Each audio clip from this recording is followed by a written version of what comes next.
프랑스 대혁명 때 성난 국민들이 왕궁을 거의 다 장악했을 때 왕인 루이 16세는 호위병들에게 다음과 같이 말했습니다. 스위스에서 온 용병들이여, 그대들이 프랑스 사람인 나 때문에 죽을 이유는 없습니다. 대세가 기울었습니다. 창을 내려놓고 고향으로 돌아가기 바랍니다. 그러나 이 스위스 용병들은 목숨보다 이 계약이 중요하다, 이 약속이 중요하다며 786명 모두가 왕을 지키다가 전부 다 죽임을 당했습니다. 비록 악한 왕 루이 16세지만은 자국의 프랑스 국민보다 더 큰 충성심으로 왕을 끝까지 섬겼던 스위스 용병들의 이야기는 온 유럽에 퍼졌습니다. 그리고 먼 훗날 프랑스는 스위스 용병을 기반으로 해서 외인 부대를 창설했습니다. 그리고 지금 이탈리아 로마 가톨릭 교황청, 교황이 있는 교황청을 호위하는 군인들이 누구냐? 바로 이탈리아 군인들 아닙니다. 스위스 군인들입니다. 스위스는 용병뿐만 아니라 스위스에서 생산한 모든 제품은 세계에서 신뢰의 상징으로 통하고 있습니다. 하나님이 찾으시는 사람 누구냐? 세상이 아무리 어렵고 힘들더라도 끝까지 믿음으로 충성하는 사람, 끝까지 믿음을 지키는 사람, 바로 우리 하나님이 찾으시는 사람입니다. 오늘 저는 본문 말씀을 통해서 다가올 3차 심판을 대비하라는 제목으로 말씀을 드리려고 합니다. 첫째로는 하나님의 1차 심판에서 교훈을 삼으라는 것입니다. 하나님의 1차 심판은 노아 심판이잖아요. 심판의 도구는 홍수잖아요. 하나님의 심판으로 노아의 8식구 외에 온 인류는 전부 다 죽임을 당한 겁니다. 하나님은 왜 온 인류를 심판하실 수밖에 없었을까요? 그것에 대해서 예수님은 2가지 말씀하셨습니다. 첫째는 먹고 마시는 세상이었다는 거죠. 그러니까 이 당시 사람들은 어떻게 하면 잘 먹고 잘 살까? 사는 목적, 사는 이유가 여기 있었어요. 하여튼 돈을 많이 쌓아놓는 겁니다. 무조건 돈을 많이 가져야겠다는 것입니다. 그러다 보니 이 당시 사람들은 돈이 되는 거라면 별의별 짓을 다 저지른 겁니다. 그래서 망한 거예요. 그리고 2번째로는 시집가고 장가가는 세상이었다는 것입니다. 노아 당시의 사람들이, 이 말은 결혼했다는 말이 아니라 성적으로 타락해서 음란하고 짐승같이 살아가는 세상이 되었다는 겁니다. 이래서 전 세계를 향한 하나님의 1차 심판이 된 겁니다. 노아의 홍수 심판은 이렇게 하면 망한다 하는 하나님 심판의 표본입니다. 그러므로 우리는 항상 하나님의 1차 심판을 교훈 삼아야 돼요. 돈을 벌 때 우리는 신앙을 놓치면 안 돼. 하나님이 우선이 돼야 돼요. 너희는 먼저 그의 나라와 그의 의를 구하라. 그리하면 모든 것을 너에게 더해주겠다. 비록 우리는 죄악과 더러운 세상에 살고 있지만은 우리는 항상 거룩하게 살아야 돼요. 구별되게 살아야 돼요. 세상 사람과 반드시 다르게 살아야 돼요. 이것이 하나님의 1차 심판에 우리에게 주는 교훈입니다. 2번째로는 하나님의 2차 심판에서 생존의 전략을 세우라는 것입니다. 이번에 수천 년 만에 전 세계적인 하나님의 2차 심판이 지구상에 왔어요. 심판의 도구는 코로나라는 전염병입니다. 노예 심판은 전 인류가 타락하기 때문에 전 인류를 대상으로 온 거라면, 하나님의 2차 심판인 코로나 심판은 하나님이 교회와 하나님의 백성들을 타겟으로 임한 심판이란 말이에요. 중국 욕할 거 없고요. 다른 거 욕할 게 없어요. 교회와 성도들에게 하나님께 돌아오라는 심판에. 그래서요, 이 코로나 심판은 대단히 위협적이잖아요. 근데 하나님의 긍휼의 심판이기 때문에 죽는 사람이 거의 없어요. 희한하지요? 세 번째로 하나님의 3차 심판을 대비하라. 하나님의 3차 심판은 하나님을 대적하던 불신자들을 향한 하나님 진노의 심판이에요. 간단히 정리해보면 하나님의 1차 심판은 전인류의 죄 때문에 전인류에게 임한 심판이고요, 이번에 온 코로나 2차 하나님의 심판은 하나님의 교회와 성도들을 향한 심판이고요, 앞으로 다가올 3차 심판은 불신자들을 대상으로 한 하나님의 진노의 심판이에요. 하나님이 3차 심판 때 사용하는 도구는 뭔가? 이 계시록을 보게 되면요, 이 악성 종기, 그 다음에 독한 종기 심판으로 성경에서는 보여주고 있어요. 성경은 그 상황을 이렇게 말해요. 계시록 16장 2절 보면 첫째 천사가 가서 그 대접을 땅에 소돔에 짐승의 뼈를 받은 사람들과 그 우상에게 경배하는 자들에게 악하고 독한 종기가 나더라. 악성 종기, 독한 종기가. 계시록 16장 10절 11절 보면요, 또 다섯째 천사가 그 대접을 짐승의 왕제에 쏟으니 그 나라가 곧 어두워지며 사람들이 아파서 자기 혀를 깨물고 아픈 것과 종기로 말미암아 하늘의 하나님을 비방하고 그들의 행위를 회개하지 아니하더라. 여러분, 사람이 조금 아프면요, 그 아파도 우리가 다른 사람에 대해서 그 원망 같은 거, 그리고 나한테 아픔 준 사람에 대해서 그렇게 이를 갈지 않아요. 근데 사람이 너무 최악의 상황에 이르게 되면요, 그 최악에 이르게 된 나의 그 감당할 수 없는 아픔이나 고통 속에서 있잖아요, 그것을 준 대생에 대해서 그냥 이를 갈며 저주를 퍼붓고 악담을 하는 거예요. 이것을 성경에서 가장 적나라하게 보여준 66권 중에 그 성경 한 구절이 3차 심판 이 모습을 적나라하게 보여주는 게 사무엘상 5장 9절 11절 12절에 있어요. 여호와의 손이 심히 큰 환난을 그 성읍에 넣어서 성읍 사람들의 작은 자와 큰 자를 다쳐서 독한 종기가 나게 하신지라. 이는 온 성읍이, 온 나라가, 온 세계가 사망의 환난을 당함이라. 거기서 하나님의 손이 엄중하심으로 죽지 아니한 사람들은 독한 종기로 치심을 당해 성읍의 부르짖음이 하늘에 사무쳤더라. 욥기 고난은요, 욥기 악창은요 혼자예요. 근데 3차 심판은 전 세계예요. 지옥을 방불케 하는 심판입니다. 전 세계적으로 이런 참상은 처음 볼 겁니다. 그런데요, 이 3차 심판은 우리들이 이 3차 심판을 너나 나나 알 것 없이 볼 것이에요. 하나님의 3차 심판은 코로나 2차 심판보다 100배는 더 두려운 심판이에요. 전 세계 사람들은 지금보다 100배는 더 두려움과 공포 가운데 떨 겁니다. 세상은 아비규환될 겁니다. 우리 주변에 죽어가는 사람, 우리는 부지기수로 볼 거예요. 근데 문제가 있어요. 지금 2차 코로나 심판에도 우리 신앙이 얼마나 어려움 당해요. 얼마나 핍박이 심합니까? 그런데 이 3차 심판은요, 세상 정부와 사람들은 우리의 신앙과 교회를 지금보다도 수십 배 더 무섭게 핍박할 겁니다.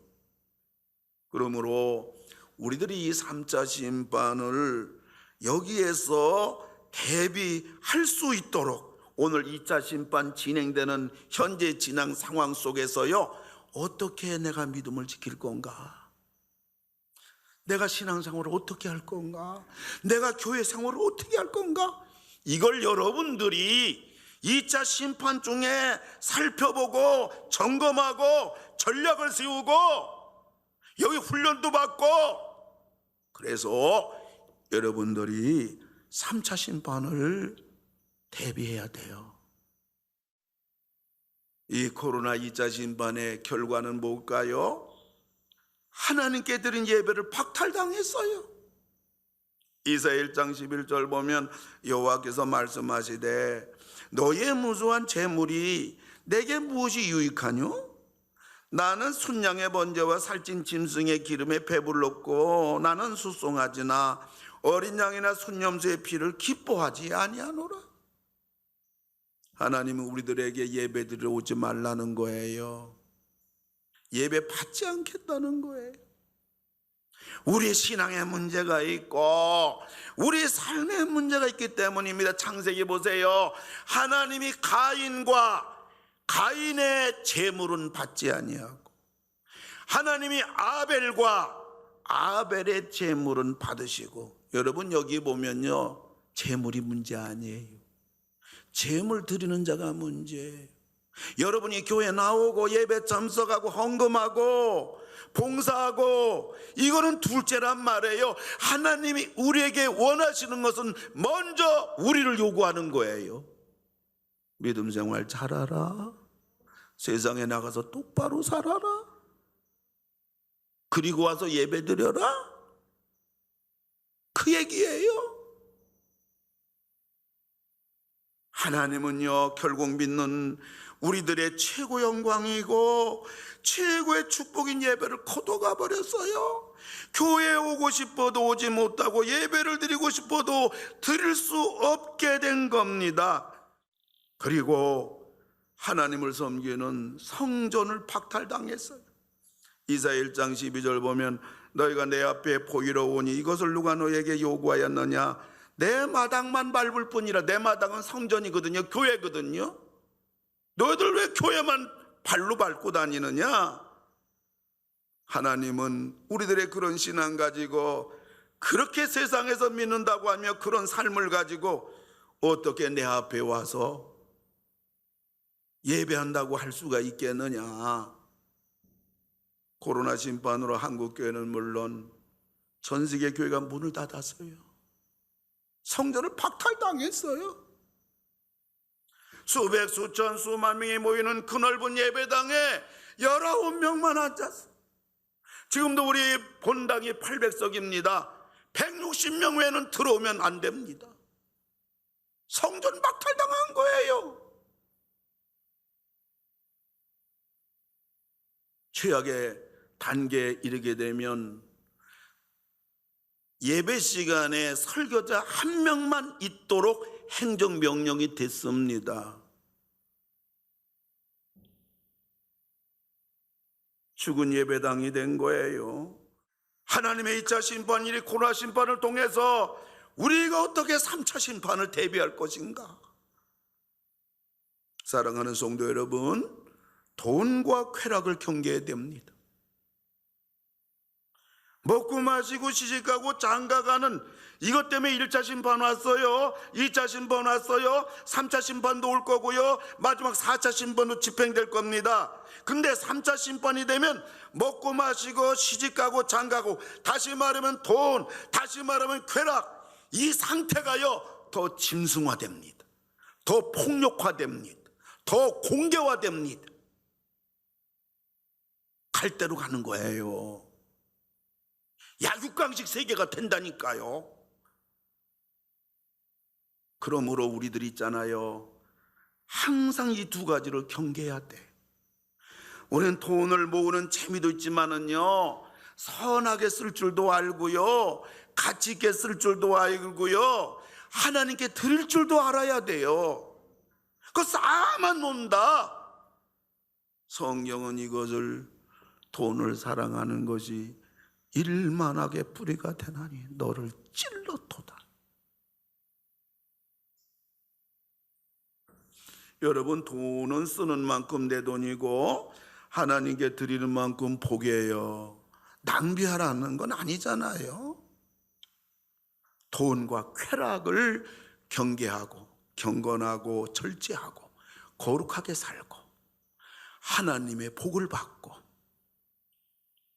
돈을 쫓아가지 말고 하나님이 돈을 나에게 주시도록 복을 쫓아가는 게 아니라 복이 내게 오도록 복 있는 사람 다 되기를, 그래서 부유하고 그래서 선한 일도 많이 하시고 하나님께도 많이 드릴 수 있는 넉넉한 부유한 평안한 여러분 집안 되기를 주님의 이름으로 축원합니다. 그리고요, 세속화를 경계해야 됩니다. 창세기 6장 2절 보면 하나님의 아들들이 사람의 딸들의 아름다움을 보고 자기들이 좋아하는 모든 여자를 아내로 삼는지라 했어요. 여기 하나님의 아들들은 신자를 말해요.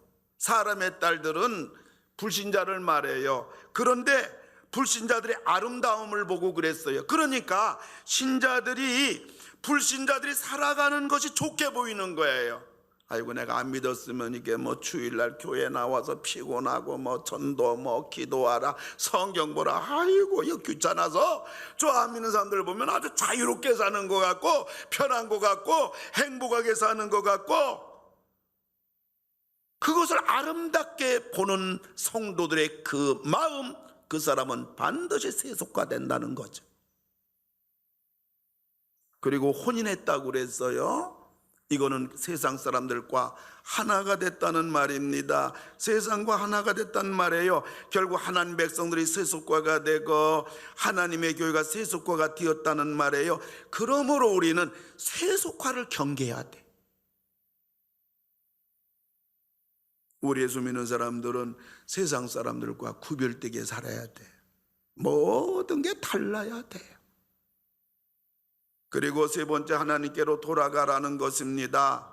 첫 신앙, 첫사랑으로 돌아가야 됩니다. 예수님 처음 믿었을 때, 우리가 은혜를 처음 받았을 때 그 순수함, 그 뜨거움으로 돌아가야 합니다. 그렇게 주님 사랑하고 교회 사랑하고 주님 일에 헌신하며 예배기도 힘썼던 자리로 돌아가야 한다는 말입니다. 이 코로나 심판이 믿는 우리들을 향한 하나님의 심판임을 명심하고 하나님께로 돌아가야 돼요. 우리들이 코로나로 인해서 두려워하면 안 됩니다. 말씀 맺고자 합니다.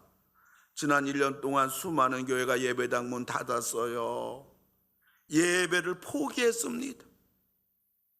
그러나 우리 교회는 지역 주민의 고발이다, 경찰과 공무원들이 위협을 하였지만은 지난 1년 동안 한 번도 예배당 문 닫은 적도 예배를 중단한 적도 없어요. 그런데 보세요. 결론이 뭐예요?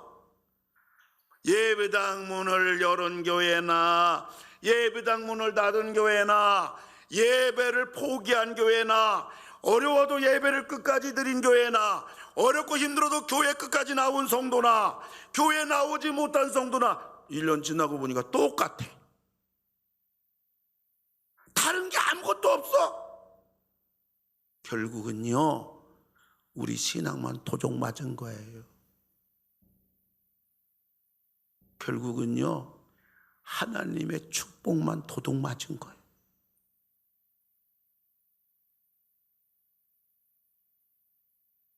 (3차) 심판 때도 마찬가지입니다. 여러분, 우린 누가 뭐라고 해도요, 세상 정부 언론이 어떻게 떠들어도요, 신앙생활은 그대로 해야 돼요.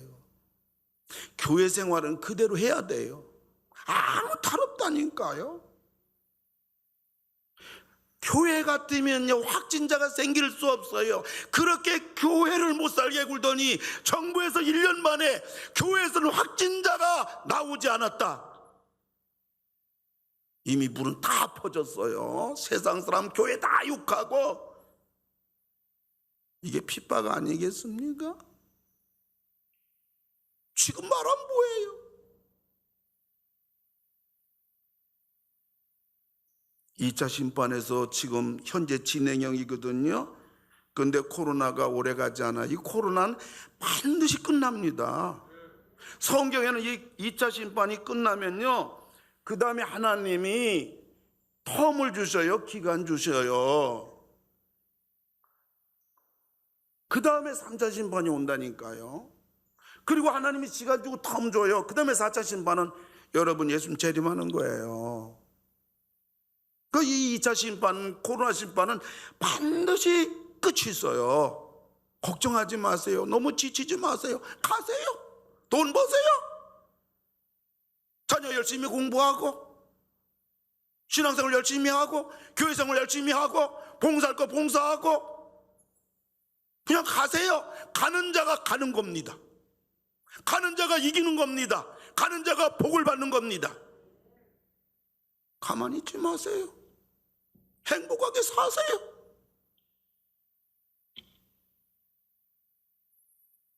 지금 맛보기거든요. 2차 이 코로나 심판은 맛보기 심판이거든요. 이 맛보기 심판에서 신앙이 휘청거리고 주저앉아 있고 3차 심판은 어떻게 하려고요? 이 맛보기 2차 코로나 심판에서 우리는 우리 자신의 신앙을 냉철하게 뒤돌아보고요. 야, 내가 7년, 1년간 코로나 이 문제 앞에서 내가 어떻게 예수 믿었나? 코로나 심판이 뭐 세상 사람은 심판이라고 안 그러잖아요. 성도 가운데도 이거 심판으로 보는 사람들 많지 않아요. 저 전부 기도한 중에 성령께서 전부 저에 가르쳐 주신 거거든요. 그러니까 세상 사람은 심판으로 여기겠어요? 전염병으로만 여기지요. 믿는 사람들에게도 이게 심판으로 여기는 사람 많지 않아요. 그런데 우리가 이 코로나 심판하면서 우리 자신 뒤돌아봐야 돼요. 나는 코로나 심판 오면서 내 믿음은 어떻게 내가 신앙생활 했나? 그리고 코로나 심판이 전 세계에 왔을 때 세상이 어떻게 되는가 이거 봐야 돼요. 불신자들은 어떻게 하는가 이걸 여러분이 전부 냉철히 관찰해야 돼요. 심판이 오면 세상 사람은 저렇게 큰일 우왕좌왕 난리가 나는구나. 여러분들이 부족한 것은 빨리 보완하고요, 잘못된 것은 빨리 고치고요, 신앙의 회복, 예배 회복, 교회 회복, 회복을 해야 돼요. 더 이상 2차 심판 기간이 길지 않아요. 3차 심판이 다가왔을 때 오늘 저의 설교가 생각난다면요, 이미 그 정도는 늦은 거예요. 그리고요, 우리의 모든 정점 그 센터가 있잖아요. 항상 교회에 있다는 걸 잊으면 안 돼요. 교회와 나와의 관계가 믿음의 그 수준이에요. 교회 사랑이 아미 주님 사랑하는 거고요. 이게 여러분들 이거를 자꾸 여러분들이 내가 신앙생활 내가 믿음생활하면서 이런 부분이 잘못하게 되면 이것과 자꾸 하나님 믿는 거하고 신앙생활 또 하나님 사랑하는 거 이걸 자꾸 이분법으로 나가려고 그래. 아니, 똑같아요. 은혜 받으면 알아요. 은혜 받으면 첫째 달려가는 게 교회라고요, 봉사라고요, 기도라고요, 예배라고요. 교회가 바로 나를 살리는 구원의 방주임을 명심하고요, 심판으로부터 도피성임을 결코 잊어서는 안 됩니다. 원하기는 2차 심판도 신앙으로 여러분 멋지게 이기고요, 지난 1년간 신앙생활 잘못해서 빨리 회복하시고 고치고요, 여러분 다가올 이 무시무시한 3차 심판도 대비하시는 여러분들 다 되기를 주님의 이름으로 축원합니다.